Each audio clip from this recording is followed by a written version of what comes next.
계속해서 웨스트민스터 신앙고백서 공부하도록 하겠습니다. 웨스트민스터 신앙고백서는 장로교회의 표준 문서로서 이것에 근거하여 성경도 이해하고 성경도 해석하고 또 교회 예배도 드리고 또 모든 것을 적용하자는 그런 표준 문서입니다. 그것에 어떤 내용들이 있는지 또 처음 접하시는 분들이 있으니까 그것을 배워보도록 하는 시간을 갖고 있습니다. 우리가 지금 배우는 것은 하나님에서도 배웠고 예수 그리스도에서도 배웠고 인간에 대해서 배웠고 또 이제 구원에 대해서 배우는 과정 속에서 성령님께서 택하신 백성들에게 어떻게 구원을 적용하시는지 그 순서를 차근차근히 배우고 있습니다. 오늘은 그 중에서 회개 15장 생명에 이르는 회개를 배우도록 하도록 하겠습니다.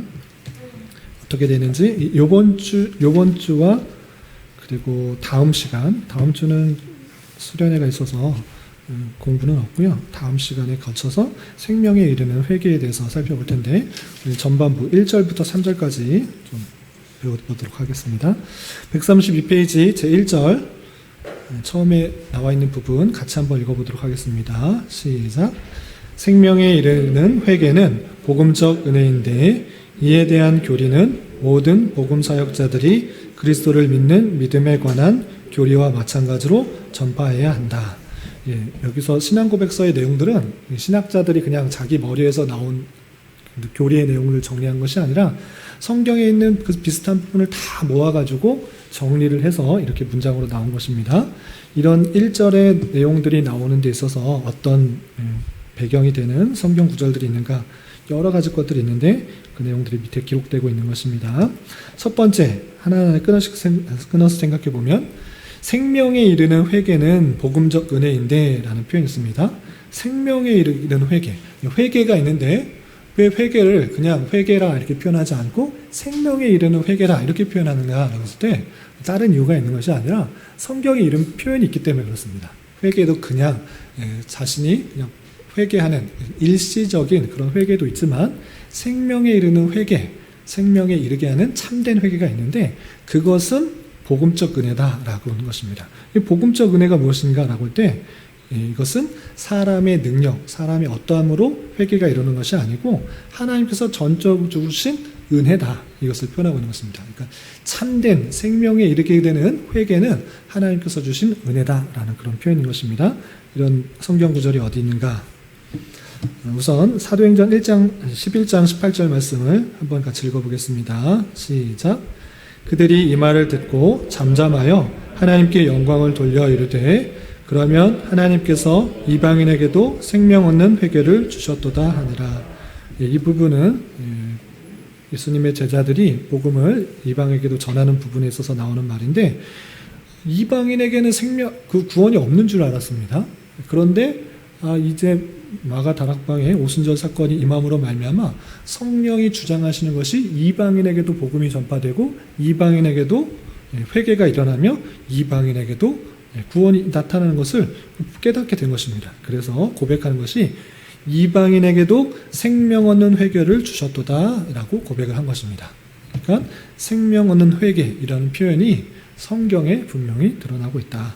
생명에 이르는 회개 또는 생명을 얻는 회개 이 표현이 있기 때문에 그대로 들어서 쓰고 있는 것입니다. 이런 표현이 또 등장합니다. 고린도후서 7장 10절 같이 한번 읽어보겠습니다. 시작. 하나님의 뜻대로 하는 근심은 후회할 것이 없는 구원에 이르게 하는 회개를 이루는 것이요 세상 근심은 사망을 이루는 것이라. 하나님께서 근심하게 하신다. 걱정하게 하신다. 근데 하나님의 뜻대로 하게 하는 그런 근심과 걱정 이런 것들은 구원에 이르게 한다. 내가 참 죄인이었구나. 내가 참 하나님을 몰라서 하나님과의 관계가 끊어진 상태에 있었구나. 근심하며 후회하는 그런 것들은 하나님께서 주신 것인데 그러한 것으로 말미암아 구원에 이르게 하는 회개를 이루게 한다라는 것입니다. 그래서 구원에 이르게 하는 회개 또는 생명에 이르게 하는 회개 이런 표현이 등장하고 있어서 그대로 신앙고백서에 표현되고 있는 것입니다. 그리고 좀 건너뛰어서 이에 대한 교리는 복음 사역자들이 그리스도를 믿는 믿음에 관한 교리와 마찬가지로 전파해야 된다. 그러니까 믿음으로 말미암아 구원 받는다. 이것을 복음사역자들이 전파합니다. 예수님을 믿으십시오. 구원받습니다. 이렇게 하는 복음사역자들이 있는데 그것만 전하면 안 된다는 것입니다. 무엇까지 전해야 된다? 생명에 이르는 회개가 있다. 참된 회개를 하라. 이것을 복음사역자들은 마땅히 전해야 된다는 것입니다. 왜 그런가? 성경이 그렇게 쓰였기 때문에 그런 것입니다. 어떤 표현이 있는가 볼 때 마가복음 1장 15절 말씀 같이 한번 읽어보겠습니다. 시작. 이 시대에 때가 찼고 하나님의 나라가 가까이 왔으니 회개하고 복음을 믿으라 하시더라. 예수님도 그러셨고 또 예수님의 제자들도 마찬가지로 어떻게 복음을 전했는가? 회개하고 복음을 믿으라 라고 표현하고 있습니다. 그냥 복음을 믿어라 이것에 그치지 않습니다. 그 앞에 무엇이 붙었습니까? 회개하고 회개가 반드시 뒤따라오고 있다라는 것입니다. 그래서 복음사역자들은 예수님께서 그러하신 것처럼 또 그의 제자들이 그러한 것처럼 이 회개, 생명에 이르는 회개를 전해야 된다라는 것입니다. 사도행전 20장 21절도 그렇고 누가복음 24장 27절도 그런 같은 표현인데 참고하시고 넘어가도록 하겠습니다. 133쪽 2절에 보시면 그러면 생명에 이르는 회개를 전해야 되는데 생명에 이르는 회개로 말미암아 어떤 것이 이루어져야 되는가? 그 생명에 이르는 회개를 전하면 어떻게 되는 것인가? 그것을 쭉 설명되고 있는데 우리 제2절 133페이지 제일 위쪽에 있는 네모칸 부분 같이 한번 읽어보겠습니다. 시작. 생명에 이르는 회개로 말미암아 죄인은 다음과 같이 행한다.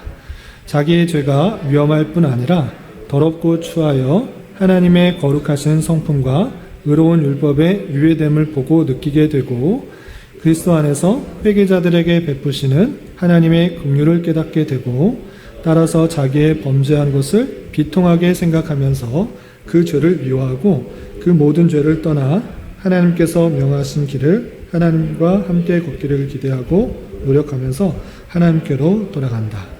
복음사역자가 생명 이르는 회개를 전파하라 했는데 그렇게 전파하면 성도들에게 어떤 변화들이 나타나는 것인가? 그러니까 회개를 통해서 성도들에게 어떤 것이 기대되도록 해야 되는가를 표현하고 있는 것입니다.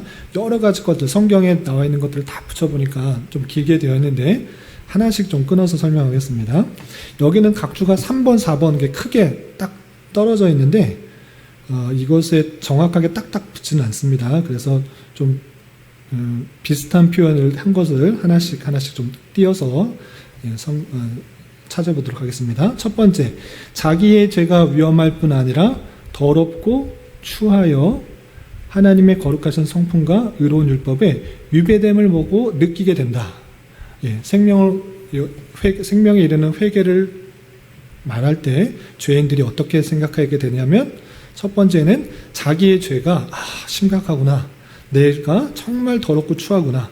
하나님의 거룩하신 성품에 참으로 위배된다는 것을 먼저 느낀다는 것입니다. 그것을 깨달았을 때 그것이 자연적으로 늘어나게 되는데 어떤 성경의 표현들이 있는가 봤을 때 중간 정도 보시면 4번에 시편 51편 4절 있습니다. 51편 4절 찾으셨죠? 시편 51편 4절 말씀 같이 한번 읽어보겠습니다. 시작. 내가 주께만 범죄하여 주의 목전에 악을 행하였사오니 주께서 말씀하실 때 의로우시다 하시고 주께서 심판하실 때 순전하시리다 하리이다. 하나님의 말씀이 전파되면 그 하나님 말씀과 내 자신을 보았을 때 내가 범죄했구나. 내가 악을 행했구나. 이것을 느낀다는 거죠. 이것이 올바른 말씀에 대한 반응인 것입니다. 그것이 회개로 드러난다는 것입니다. 그래서 자신의 죄가 위험할 뿐만 아니라 더럽고 추하다. 그리고 주의 목전에서 악을 행했다. 하나님의 율법에 내가 저촉된 그러한 사람이라는 것을 깨닫게 된다는 것입니다. 이것이 생명에 이르는 회개에 처음으로 드러나는 것입니다. 그리고 두 번째 보시면 그리스도 안에서 회개자들에게 베푸신 하나님의 긍휼을 깨닫게 된다는 것입니다.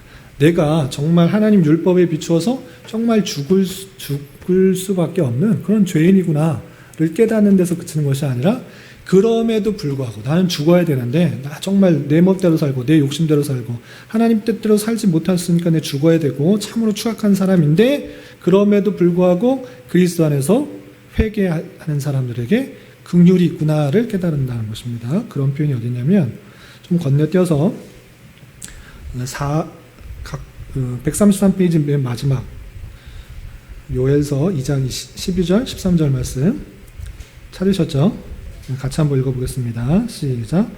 여호와의 말씀에 너희는 이제라도 금식하고 울며 애통하고 마음을 다하여 내게로 돌아오라 하셨나니 너희는 옷을 찢지 말고 마음을 찢고 너희 하나님 여호와께로 돌아올지어다.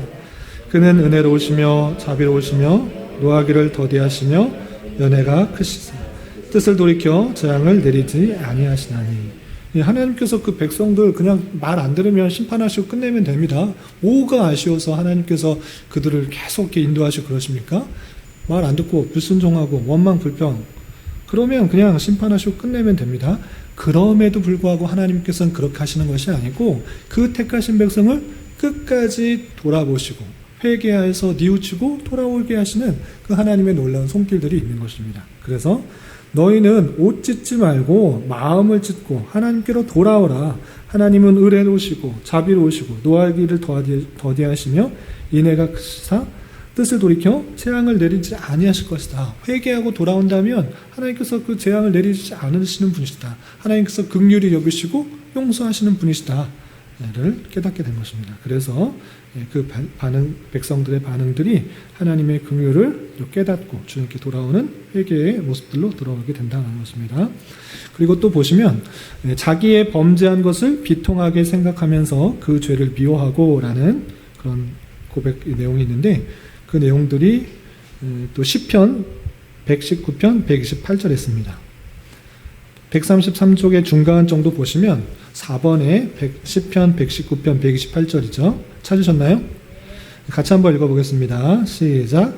그러므로 내가 범사의 모든 주의 법도를 바르게 여기고 거짓 행위를 미워하나이다.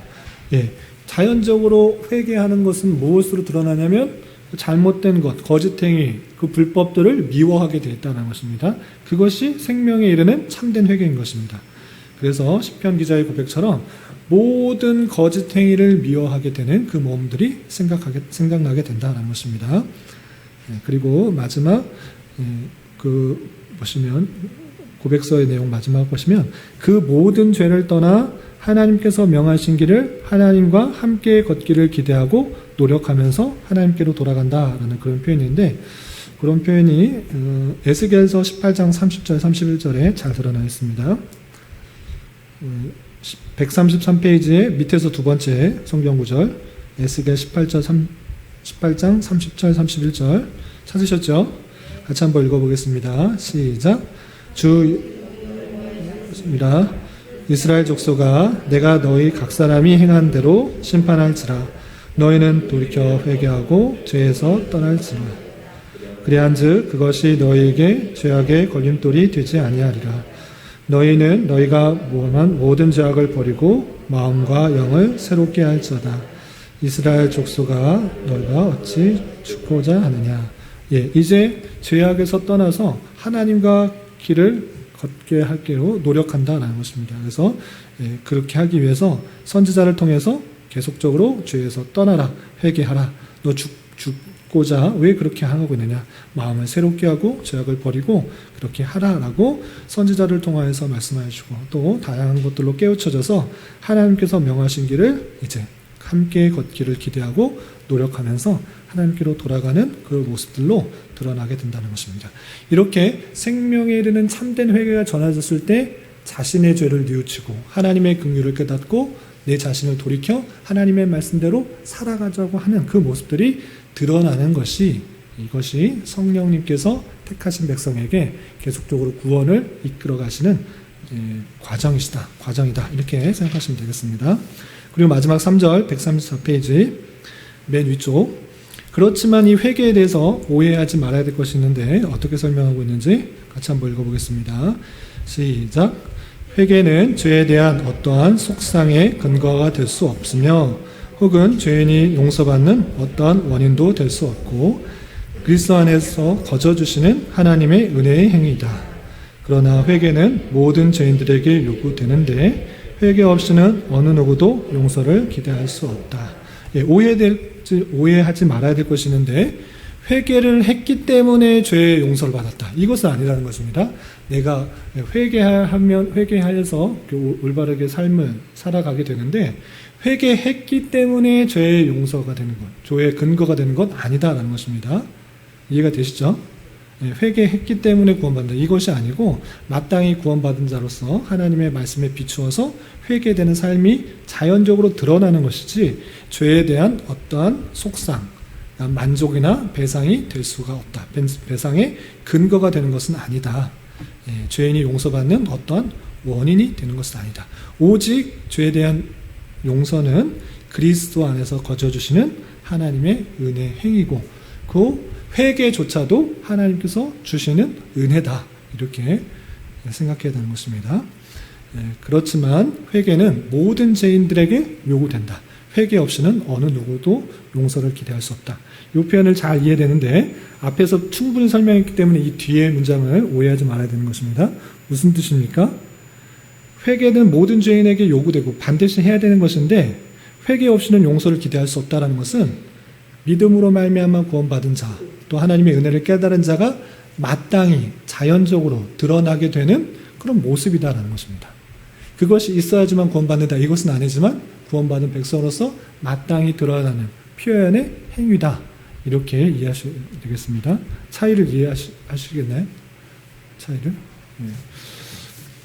이해하시는 줄 알고 성경 구절을 좀 찾아보겠습니다. 먼저 회개는 죄에 대한 어떤 속상의 근거가 될 수 없고, 죄인의 용서받는 어떤 원인도 될 수 없다. 이라는 표현에 있어서 두 번째 구절을 읽겠습니다. 에스겔서 36장 3절부터 32절까지인데, 그 중에 중력된 그 부분, 교환에 써있는 그 부분만 한번 같이 읽어보겠습니다. 시작. 그러므로 너는 예언하여 이르기를, 주 여호와께서 이같이 말씀하시기를, 그들이 너희를 황폐하게 하고 주 여호와의 말씀이니라. 내가 이렇게 행함은 너희를 위함이 아닌 줄을 너희가 알리라. 이스라엘 족속아, 너희 행위로 말미암아 부끄러워하고 한탄할지어다. 계속해서 보면 회개하고 또 한탄하고 이렇게 되는데, 그것 자체가 죄를 용서받는 원인이나 근거가 되는 것이 아니고 자연적인 방편으로 드러나는 모습이 회개다라는 것입니다. 자신의 죄를 깨닫고 또 그 하나님의 율법에 온전하지 않은 것을 봤을 때 자연적으로 드러나는 방식이 회개일지 구원의 이유나 근거가 아니다라는 것이고요. 또 이거 하나님의 은혜다, 거저주신 하나님의 은혜다라는 표현이 많이 있는데, 에베소서 1장 7절만 함께 읽어보겠습니다. 함께 봉독합니다. 시작. 우리는 그리스도 안에서 그의 은혜의 풍성함을 따라 그의 피로 말미암아 속량 곧 죄사함을 받았느니라. 그리스도 안에서 은혜의 풍성함을 따라, 그러니까 은혜로서 우리가 죄사함을 받고 구원을 받은 것이다. 우리가 회개했기 때문에 구원받는 건 아니다라는 표현들이 드러나는 것입니다. 또 로마서 3장 24절 함께 건너서서 로마서 3장 24절도 함께 읽어보겠습니다. 시작. 그리스도 예수 안에 있는 속량으로 말미암아 하나님의 은혜로 값없이 의롭다 하심을 얻은 자가 되었느니라. 예수 안에 있는 속량으로 말미암아 은혜로 하나님의 은혜로 의롭다 하심을 받은 것이지, 너희가 회개했기 때문에 구원받는 것이 아니다. 용서받은 것 아니다. 라는 것입니다. 이 우선순위를 잘 알아두시고 선후관계를 잘 이해하시면 되겠습니다. 그리고 마지막, 회개 없이는 어느 누구도 용서를 기대할 수 없다. 이런 표현들이 있는데, 맨 마지막 누가복음 13장 3절만 함께 봉독하겠습니다. 시작. 너희에게 이르노니 아니라 너희도 만일 회개하지 아니하면 다 이와 같이 망하리라. 회개하지 않으면 망하리라. 회개를 통해서 망하는 것들을 벗어날 수 있는데, 회개가 반드시 필요하다는 것을 역설적으로 표현하고 있는 것입니다. 그래서 이제 다시 한번 잘 정리하면, 우리가 믿음으로 말미암아 구원을 받는 것은 하나님의 은혜인데, 그럼 믿음으로 말미암아 구원을 받으면 되지 회개할 필요가 있느냐, 회개가 드러날 필요가 있느냐라고 생각할 수 있는데 그렇지 않다라는 것이죠. 하나님께서 주신 말씀의 근거에 보면 자연적으로 나타나는 믿음 얻은 사람들의 반응이 무엇인가라고 하면, 죄에 대해서 자기가 통감하는 것입니다. 내가 참으로 죄인이구나. 하나님 말씀에 비춰서 참으로 죄인인 것을 깨닫고 그 모습을 바꾸어 나가는 것. 내 죄를 고백하면서 바꾸어 나가는 모습들이 자연적으로 드러나게 있다는 것이죠. 그것이 원인이 되는 것은 아니지만 자연적으로 드러나게 되어 있는 것이고 그것을 통해서 정말 믿었는지 안 믿었는지 깨달을 수 있는 수단이 되는 것이죠. 예수 믿고 구원받는다. 나 믿고 구원했어. 그런데 너 죄에 대해서 확실히 고백하느냐, 내 삶을 고백하고 바꾸었느냐, 이렇게까지 점검되어져야 된다는 것이죠. 정말 믿음으로 말미암아 구원받는다는 것은 내 자신의 죄를 크게 깨닫는 것입니다. 내 힘과 능력으로는 전혀 구원받을 수가 없고 하나님의 뜻을 이룰 수가 없는 자라는 것을 깨닫고 그 모든 것을 예수 그리스도께서 이루셨다라는 것을 깨닫고 그 말씀들을 쫓아가는 것, 그것이 회개의 모습이다라는 것입니다. 어느 정도 이해가 되시죠? 그것이 성화의 과정 가운데 반드시 드러나게 돼 있다. 이렇게 이해하시면 좋겠습니다. 혹시 여기까지 정리되어 있는데 궁금하신 거, 이해가 잘 안 되시는 거 있으신가요? 그리고 다음 시간에도 또 있으니까 또 함께 이해하시면 좋겠습니다. 그럼 이해를 위한 질문 한번 풀어보겠습니다. 1번, 생명에 이르는 회개가 복음적 은혜라는 말의 뜻은 무엇입니까? 무슨 뜻이죠? 복음적 은혜다라고 쓸 때 복음적이다라는 말 때문에 좀 혼돈될 수가 있는데, 그러니까 하나님께서 전적으로 주시는 은혜다, 이렇게 이해하시면 됩니다. 복음처럼 복음도 하나님께서 은혜를 주셔서 구원받게 하시는 그런 것처럼 생명에 이르는 회개, 그 회개도 하나님께서 주신 은혜다라고 이해하시면 되겠습니다. 두 번째, 생명에 이르는 회개는 복음 사역자들이 믿음에 관한 교리와 마찬가지로 어떻게 합니까? 전파해야 한다 했습니다. 성경에서 분명히 전파하도록 했기 때문에 복음 사역자, 저 같은 사람이 여러분들에게 회개하십시오라고 전파를 해야 된다는 것입니다.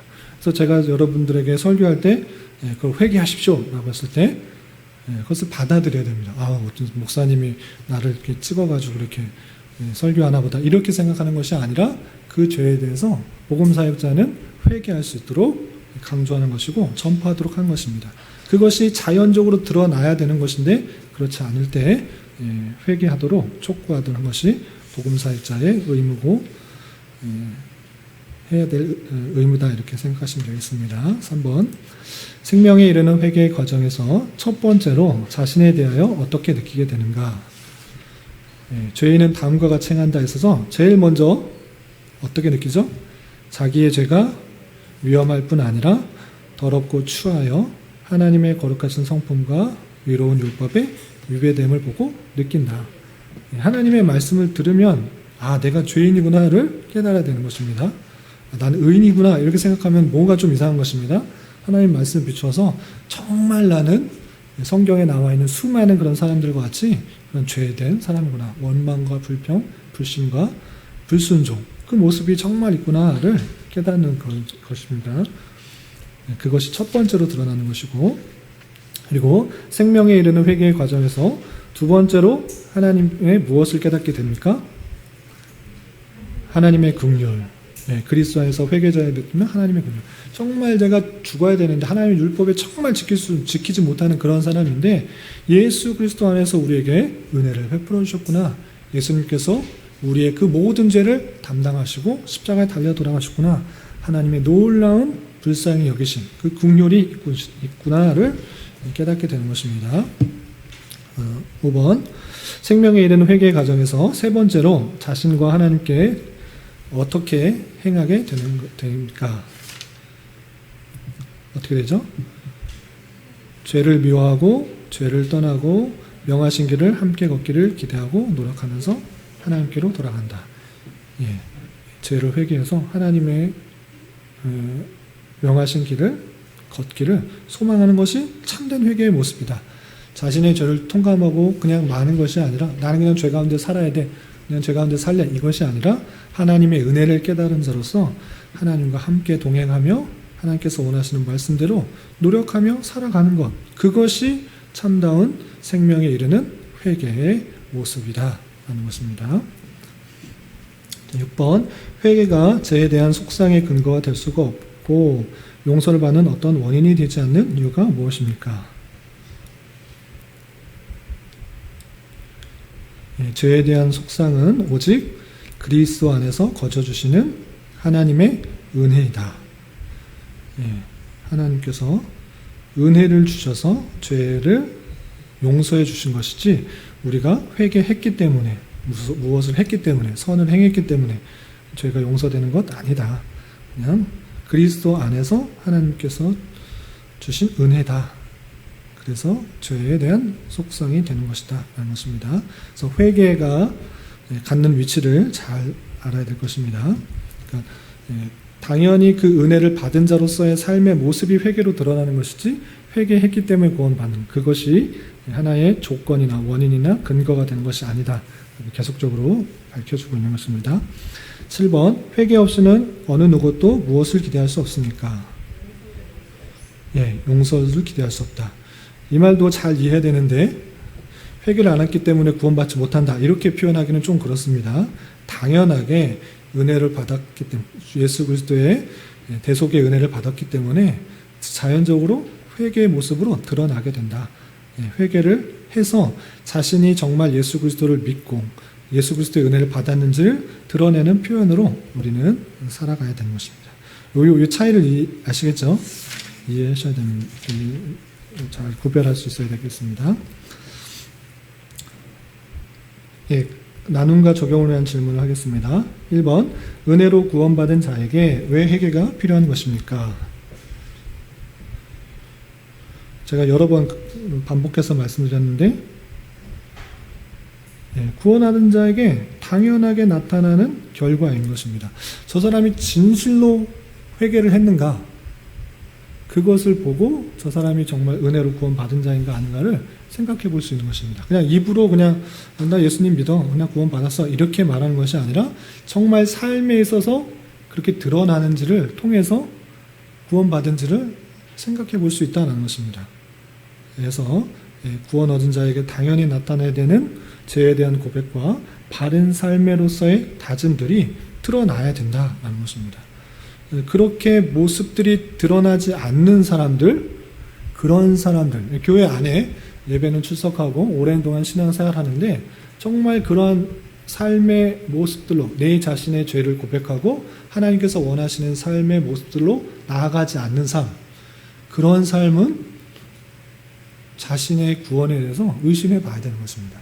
정말 예수 그리스도의 은혜로 자신이 구원받았다고 믿는 것인가? 확실하게 그런 믿음, 그런 회개가 동맹됐는가? 삶의 구원에 이르는, 생명에 이르는 회개, 그 과시 정말 그에게 나타나는가를 되돌아 봐야 될 것입니다. 그렇지 않고 그냥 오래 신앙생활하고 오래 교회 생활하면서 그냥 무늬만, 형식적으로만 그냥 자리만 찾고 교회 행사, 여러 가지 예배의 자리 참여할 수 있으나 회개가 드러나지 않는다고 하면 정말 그 구원에 대해서 조심스럽게 생각해 봐야 되는 것입니다.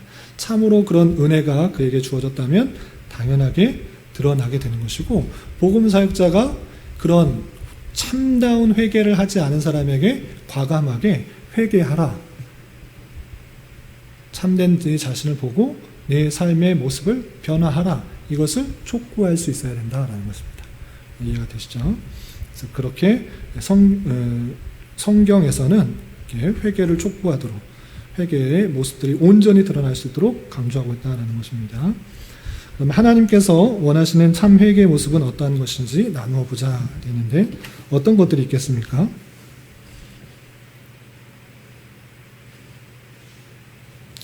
이것도 각자의 삶에 있어.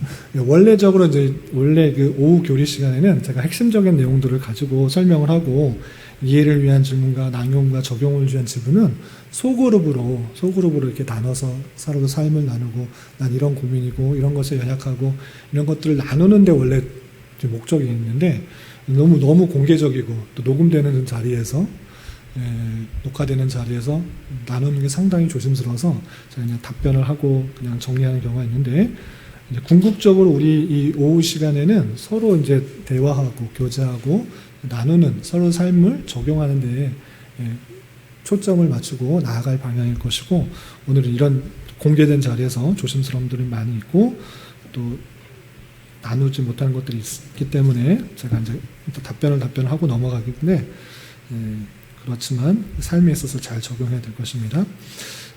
뭐 여기서 나와 있는 표현들 그대로 그냥 일단 적용하다 그러면, 죄를 진심으로 미워하고 있는가, 내가 정말 죄에 대해서 세상에 있는 그런 즐거움과 또 죄에 대한 유혹들이 정말 진심으로 미워하고 있는가, 그리고 자신에서 드러나고 있는 여러 가지 죄들에서 정말로 슬퍼하고 있는가, 안타까워하고 있는가, 여전히 하나님 믿는다고 하면서 계속적인 죄를 반복하고 있는 모습을 정말 슬퍼하고 안타깝게 생각하고 있는가 되돌아보시고, 또 모든 죄를 버리려고 하는 그런 삶, 그리고 실제 하나님을 향하여서 돌아설 뿐만 아니라 하나님께서 주신 그 말씀대로 살아가려고 하는 그런 노력들이 정말 내 삶에 드러나고 있는가, 그것을 찾아봐야 될 것입니다. 하나님과 동행하며 또 진지하게 하나님의 말씀대로 살아가길 결단하고 결심하고 순간순간 하나님과 교제하며 그 말씀대로 꾸준히 노력하는 삶을 살아가는 것이 하나님께서 원하시는 삶인데, 회개하는 삶의 모습으로 드러나는 양상인데, 그러고 있는가를 잘 되돌아봐야 될 것입니다. 그런 삶을 통해서 진정으로 하나님께서 원하시는 회개하는 그런 삶으로 드러나야 될 것입니다. 여기까지 그냥 제가 편의를 위해서 쭉 적용했는데, 각자 나름대로 실제 삶을 적용할 수 있는 것들을 찾아볼 수 있기 바랍니다. 혹시 여기까지 했는데 질문 있으시면 우리 세교원분들도 함께 참석해 주셔서 감사하고, 아까 질문 못했던 거나 지금 있어서 이해가 잘 안 되는 거나 또 보충 설명이 필요한 것이 있으면 질문해 주시기 바랍니다.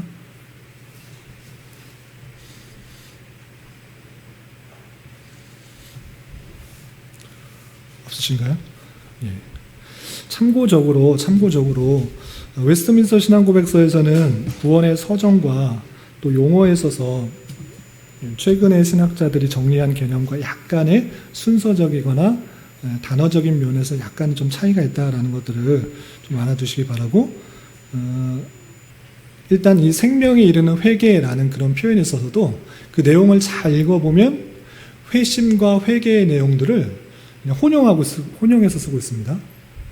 회심, 회개. 현대신학, 웨스트민스터 신앙고백서는 회심과 회개를 구분하지 않고 같은 의미로서 회심할 뿐만 아니라 믿음을 갖고 있는 사람이 회심, 완전히 돌아서는 그 회심을 갖고 있을 뿐만 아니라 성도들 가운데 회개를 계속적으로 해야 된다는 것들을 혼용하고 쓰여 있습니다. 그런데 현대신학자들에 있어서는 그것을 또 좀 명확하게 했습니다. 회심과 회개를 구분했던 것입니다. 회심하고 회개에 무슨 차이가 있느냐? 같은 거 아니냐? 차이를 좀 느끼시겠습니까? 회심과 회개 차이. 뭐 비슷한데 여기도 뭐 그냥 뭉뚱그려서 설명할 수 있는데, 회심하고 회개에는 어떤 차이가 있느냐 할 때, 회심은 회개와 신앙을 포함한 것입니다. 뭔 차이냐? 회심은 회개와 신앙을 포함한 것인데 무슨 차이냐면, 회개는 이해를 돕기 위해서 말씀하자면 과거의 여러 가지 것들을 고치는 것, 그것을 회개라고 표현할 수가 있고, 그럼 신앙은 무엇이냐라고 할 때 미래적인 것들을 함께 포함하고 있는 것입니다. 그래서 회심은 무엇이냐 그러면 회개와 신앙을 포함하고 있는데, 옛날에 잘못한 것들을 모두 고백하고 앞으로 올바른 삶을 살아가겠다라는 것을 함께 포함한 것입니다. 그게 회심인 것입니다. 그래서 성도에게 있어서 반드시 회심이 드러나야 되는 것입니다.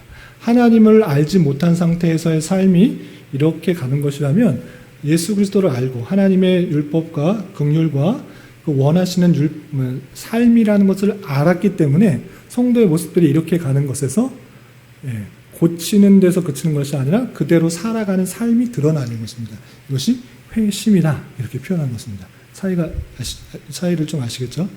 그래서 웨스트민스터 신앙고백서는 회심과 회개를 구분하지 않고 그냥 몽뚱그려서 함께, 성경에서 뭐 회심, 회개 이렇게 표현 안 하고 있으니까 함께 말하고 있는데, 좀 현대 신학자들이 조금 더 세분화해서 회개와 회심을 좀 과거와 미래를 함께 생각할 수 있도록 이렇게 표현한 것이고, 또 회개가 어떻게 그러면 잘 드러나는 것인가, 어떻게 하는 것이 회개인 것인가 라고 할 때 세 가지 요소를 말했습니다. 무엇이냐면 회개의 세 가지 요소인데, 지적 요소, 정서적 요소, 의지적 요소, 지정의를 함께 가지고 회개해야지 참된 회개다라는 것입니다. 지적으로만 회개하는 것이 아니라 정서적, 의지적도 함께 갖고 있어야지 참된 회개다, 이렇게 표현하고 있는 것입니다. 지적 요소는 죄에 대한 관한 지식, 하나님의 말씀에 비추어서 올바로 살아가지 않았던 여러 가지 모습들이 드러나면서 죄에 대한 지식이로서 지적으로 회개가 일어나는 것입니다. 그런데 이 죄에 대한 지식으로 지적인 회개가 일어나는 것에 그치는 것이 아니라 감정적인 변화가 일어나게 된다는 것입니다. 내가 정말 하나님의 말씀에 비추어서 참으로 죄인이구나, 참으로 하나님의 말씀을 어기고 하나님의 마음을 아프게 한 그런 사람이구나를 감정적인 통해가 있다는 것입니다. 참된 그 죄에 대한 지식과 죄인에 대한 지식으로 말미암아 감정적인 변화가, 감정적인 통해가 드러나는 것이고, 거기서 그치는 것이 아니라 참된 회개는 의지적 요소가 드러나게 되는데, 앞서서 말씀드린 것처럼 죄를 버리고 하나님께서 원하시는 삶으로 온전히 드러나가는 그런 의지적인 요소가 함께 드러나야 된다는 것입니다.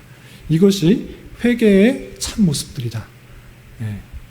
참된 회개는 내가 참 죄인이구나 라고 끝나면 그게 참된 회개가 아니고, 감정적인, 정말 내가 죄인이구나, 어쩔 수 없는 죄인이구나, 하나님의 긍휼이 필요한 자이구나를 깨닫고 그 의지적으로 하나님께서 원하시는 삶을 살아가는 것, 지적 요소, 정서적 요소, 또 의지적 요소, 지정의가 함께 동반된 회개가 참된 회개다. 이렇게 현대의 많은 개혁신학자들이 지정의가 함께 동반된 회개가 실제로 삶으로 드러나야 된다, 이렇게 표현하고 있는 것입니다.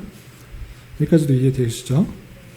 그리고 참고적으로 한 가지 더 말씀드리면, 회심의 특징이 있습니다. 회심과 칭의, 우리가 앞서서 믿음으로 말미암아 의롭다함을 받는다, 이 법정적인 선언이 칭의라고 했는데, 그러면 회심하고는 어떤 차이가 있는가, 그것을 좀 설명해 드리겠습니다. 첫 번째, 회심은 칭의처럼 법적 용어 또는 법적 행위가 아니라 중생처럼 도덕적인 재창조적 행위다라는 것입니다. 칭의는 법적 행위입니다. 이 사람은 법적으로 죄인이 아니다, 의로운 사람이다, 무죄다 라고 선언하는 그런 법적 행위라고 하면, 회심은 도덕적으로 재창조되는 그런 모습으로 드러나는 행위다라는 것이고요. 그리고 회심은 변화시키는 것은 신분이 아니라 상태라는 것입니다. 칭의는 신분이 변화되는 것입니다. 죄인에서 의인으로 신분이 변화되는 것이다 라고 하면, 회심은 상태가 변하는 것입니다. 이제 신분은 의인이지만 여전히 도덕적이지 못한 죄인의 상태가 있을 수 있는데, 이제 회심으로 말미암아 앞으로 미래적으로 계속적으로 변화되는 그런 상태의 변화들을 말하는 것입니다. 회심했다 그러면 정말 사람이 변화됐는가, 회심의 모습으로 드러나고 있는가, 그 모습까지 표현하고 있다는 것이고요. 또 세 번째는, 회심은 중생처럼 잠재의식에서 발생하지 않고 인간의 의식 속에서 발생한다는 것입니다. 중생과 회심의 차이입니다. 중생은 거듭남, 새로 태어남을 말하는 것인데, 예수님을 믿으면 중생한다라고 표현합니다. 언제 중생했느냐? 언제 중생하셨습니까? 몇 월, 며칠, 몇 시, 이렇게 말하면 구원파입니다. 그렇게 알 수가 없다라는 거죠. 언제부터 내가 정말 믿고 구원받았는가? 무의식적인 의식에서 발생되는 그런 행위가 중생이라고 하면, 회심은 그렇지 않다는 것입니다. 회심은 내가 언제 회심했는지 드러나게 되어 있다는 것입니다. 중생과 회심이 동시에 일어나는 경우도 있지만 그렇지 않은 경우도 있을 수 있다는 것입니다. 그래서 회심은 잠재의식에서 발생하는 것이고, 중생은 잠재의식에서 발생하는 것이고, 회심은 인간의 의식 속에서 내 회개와 또 결단과 모습의 변화들을 고백하는 것이기 때문에, 인간 의식 속에서 나는 언제 예수님을 온전히 믿고 회심했어, 이렇게 말할 수가 있다는 것입니다. 중생은 그 시점을 정확하게 인간이 판단할 수 없다는 것입니다. 그리고 4번, 네 번째, 회심은 옛사람을 벗어버리는 것일 뿐만 아니라 새 사람을 입는 것이기도 하다라고 하면서 옛사람, 거짓된 것, 죄악된 모습들을 벗어버리고 새 사람을 입는 새로운 모습으로 나아가는 그런 것을 표현하기도 하고, 그리고 회심이라고 했을 때 성화와 좀 차이점은, 성화는 계속적인, 연속적인 그런 지속되는 그런 변화를 말하는 것인데, 회심은 순간적인 변화를 가리킵니다. 반복되지는 않지만 또 어떤 사람들은 반복될 수 있다라고 표현하는 사람도 있긴 하지만, 반복되는 것이 아니고 한 사람에게 그 회심의 역사가 드러난다, 이렇게 표현하고 있습니다. 그래서 순간적인 변화를 어떤 사람에게 구원의 모습이 드러나는 것을 통해서 회심했다라고 표현을 하고, 회심했음에도 불구하고 여전히 드러나는 죄악들, 그리고 연약함들은 회의 계를 통해서 계속적으로 성화의 과정을 이끌어 나간다, 이렇게 이해하시면 되겠습니다. 여기까지 할까요?